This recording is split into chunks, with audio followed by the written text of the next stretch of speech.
This is Art Television.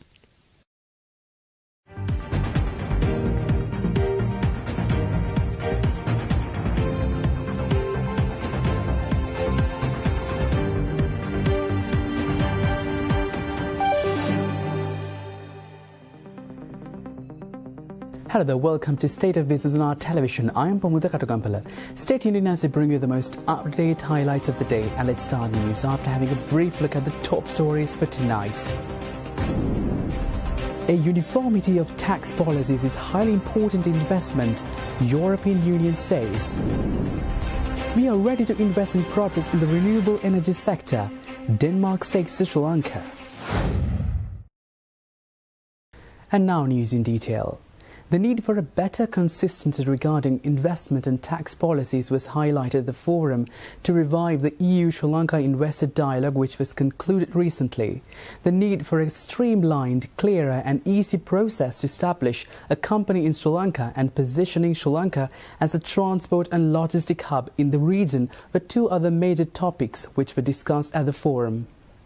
The forum, chaired by the high-ranking government officials and the representatives from the European Union, took place recently in Colombo.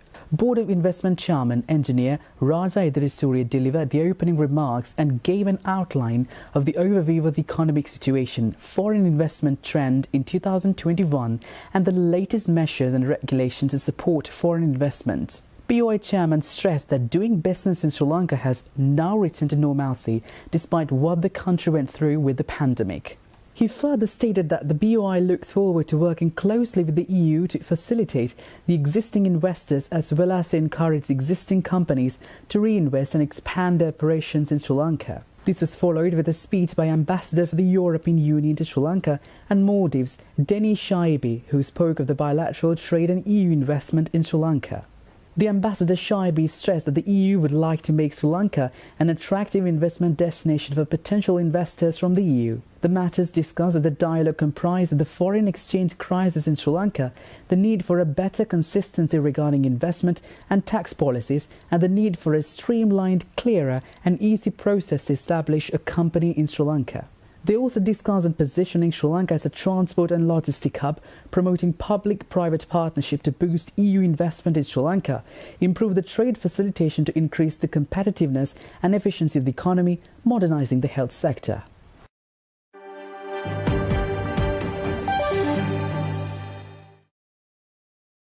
The government of Denmark has expressed its interest to pursue investment in Sri Lanka.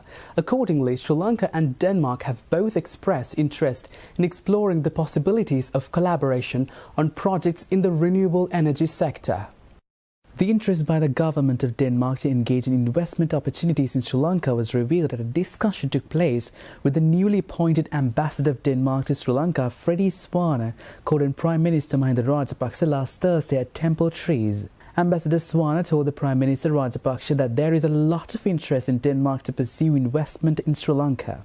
He said that in addition to manufacturing and dairy sectors, the renewable energy is another sector that could be explored. The Sri Lankan delegation briefed the ambassador on the government's policy to have 70% of the country's energy consumption generated from the renewable energy sources by 2030. The Prime Minister encouraged the ambassador to promote Sri Lanka as an investment destination among Danish investors. The ambassador also said there already are plans to bring a business delegation from Denmark to Sri Lanka. Ambassador Swana is resident in New Delhi, India, and this is his second time being accredited to Sri Lanka. He served as Denmark's ambassador to Sri Lanka from 2010 to 2015 as well.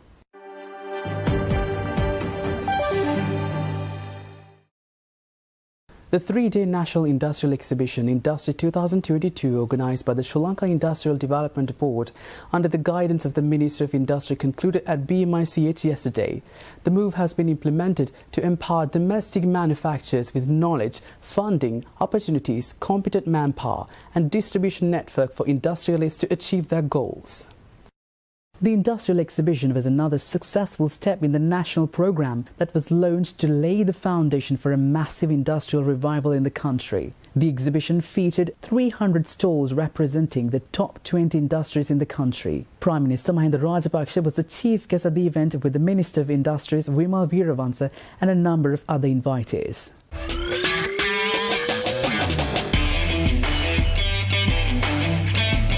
මේ TV රථය ශ්‍රී ලංකාවේ නිෂ්පාදිත රථයක්. ශ්‍රී ලංකා නාවික හමුදාවේ තියෙන අවශ්‍යතාවන් මත තමයි අපි නිෂ්පාදනය කරේ. අපේ තියෙනවා ෆැක්ටරිස් 3ක්. අපි ඒකේ සීට් එක මැනුෆැක්චර් කරනවා. ඊට පස්සේ අපේ තියෙන FRP ටෙක්නොලොජිස් අපි ඒකේ බෆර්ස් නිෂ්පාදනය කරනවා. අලුතෙන් අපි ෆැක්ටරියක් හැදුවා ඩිරෙක්ට් OEM කෙනෙක් විදියට අපි සප්ලයි කරනවා වය හනස් එක.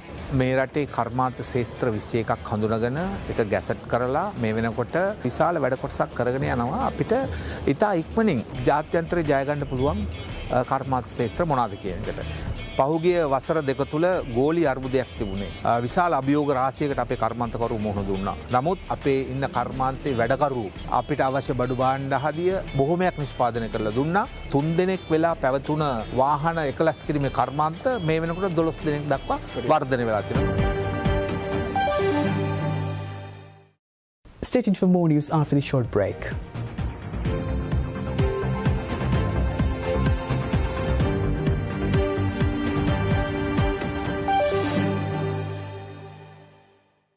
Now you can buy your ultra-fast fiber connection online through sltmobitel.lk and get special discounts.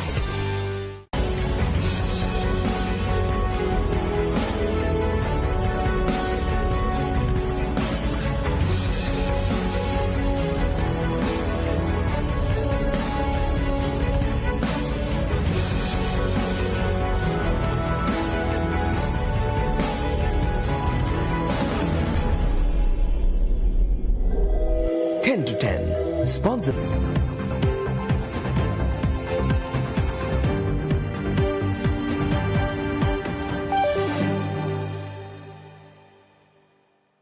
Welcome back to the program.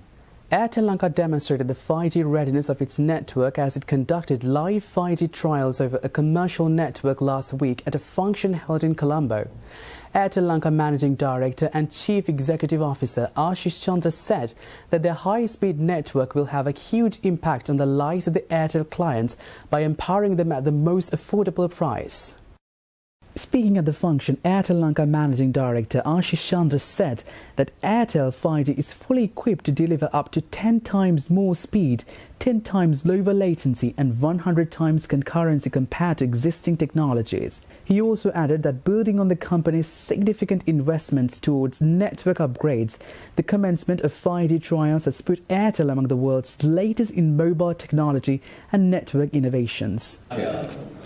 The 5G ready network. All yours, gentlemen.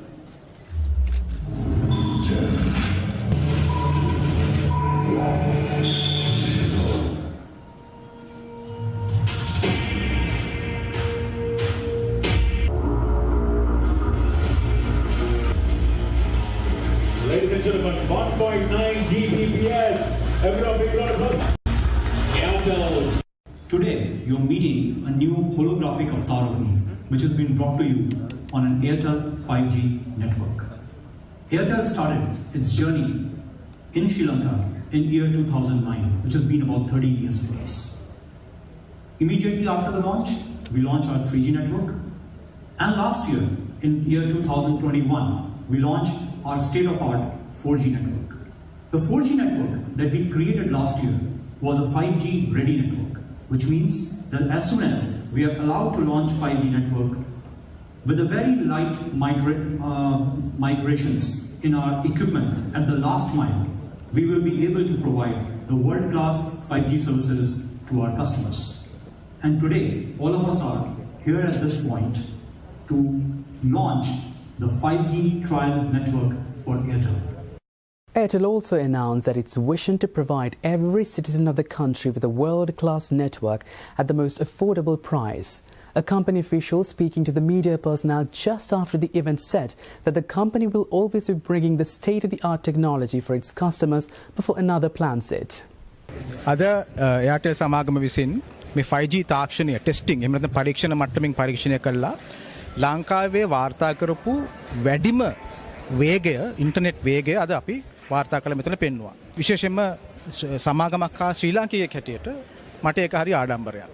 මොකද දුරකථන මේ ක්ෂේත්‍රය ගත්තොත් අපි අපේ රටක් හැටියට අපේ මේ සාක් කලාපේ ඉදිරියෙන් ඉන්න රටක්. ඇත්තටම ගොඩක් හැම පැරමීටර් එකම අපිට ඉදිරියෙන් ඉන්නේ. ඉතින් අපිට මේ ගැන බොහොම ආඩම්බරයි. අපි බලාපොරොත්තු වෙනවා ඉතාමත්ම කෙටි කාලයකින් මේ රජයේ දැනට ප්‍රකාශ කරලා තියෙන මේ ප්‍රතිපත්ති අනුව ඒකට උරදීලා ඉතාමත්ම කෙටි කාලයකින් මේ 5G තාක්ෂණය අපේ නගරයට ගමට ලංකාවේ අස්සක් මුල්ලක් නාර අරගෙන යන්න. දැන් අපිට හැකියාවක් තියෙනවා දුරකථන සමාගම් හැටියට මේ 5G තාක්ෂණය තුලින් හැකිතරම් අඩු මිලකට අපේ ග්‍රාහකයන්ට මේ සේවය ලබා දෙනවා. විශේෂයෙන්ම යාසෙල් ආයතනයේ අපි හැම වෙලෙම බලන්නේ affordability. හරි ඒ අන්නේ ග්‍රාහකයන්ට මේක තව දැරිය හැකි මිලකට ලබා දීම අපි හිතනවා බලාපොරොත්තු වෙනවා මේ 5G තාක්ෂණයෙන් පුළුවන් කියලා. නමුත් අපි කලින් කිව්වා වගේ තව මේ දැන් අපි ඉන්න පරීක්ෂණ මට්ටමේ ඒ මට්ටමට ලොකු ගමනක් තියෙනවා. අපි හිතන්නේ අපිට මේ රට මේ ගමනේ යන්න පුළුවන්.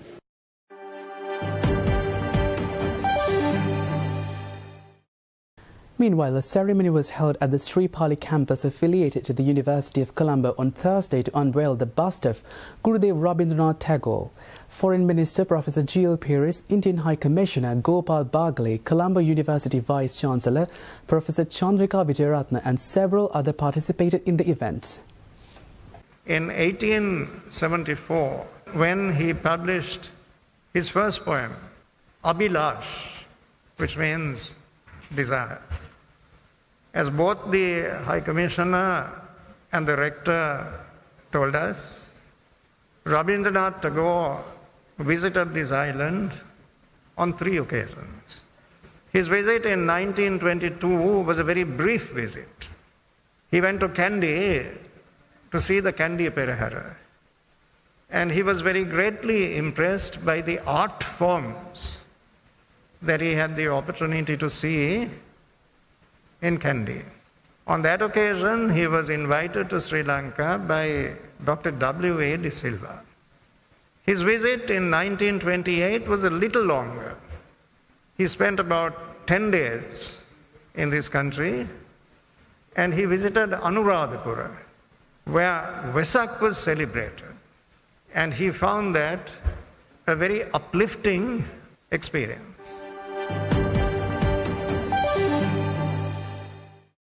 We will be right back after the short break.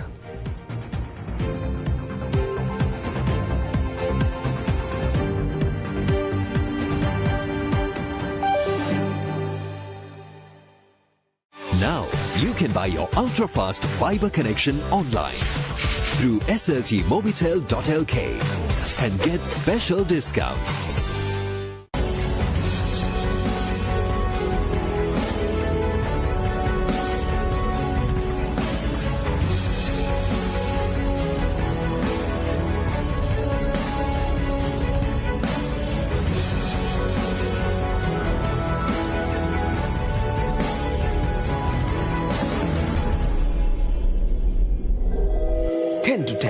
Sponsored by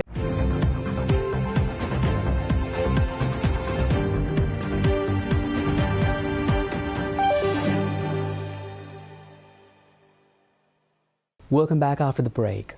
Trading at Colombo Stock Exchange ended on negative notes today.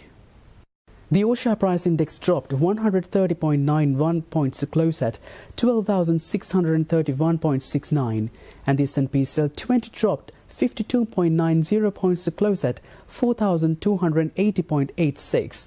The turnover was over 6 billion rupees and over 193 million shares were traded. Coming up next are forex rates.